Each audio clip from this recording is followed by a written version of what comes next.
محمد تنویر مظہری صاحب نے ایک سوال لکھتے ہیں، کیا فرماتے ہیں علماء اہل سنت اس مسئلہ کے بارے میں کہ ایک بیوہ کا کوئی کمانے والا نہیں ہے،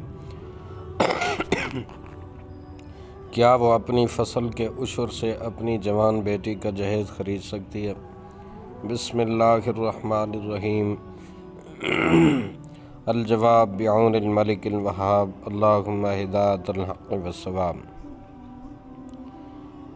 اپنی بیٹی کا جہیز بنانا جائز نہ ہوگا، اس لیے کہ عشر کے احکام بھی زکوٰۃ والے ہیں۔ جیسے وہ اپنے اصول و فروع کو نہیں دے سکتے، اسی طرح عشر بھی نہیں دے سکتے، جیسا کہ تنویر الابصار مع الدر المختار میں ہے۔ زکوٰۃ اور عشر کا ایک مصرف فقیر بھی ہے۔ فقیر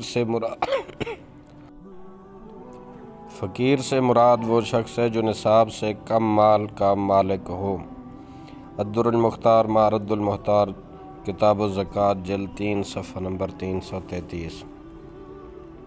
اور فتاویٰ قاضی خان میں ہے، عشر ہر اس شخص کو دیا جا سکتا ہے جس کو زکوٰۃ دی جا سکتی ہے۔ فتاویٰ قاضی خان، کتاب الزکوٰۃ، جلد اول، صفحہ نمبر 243۔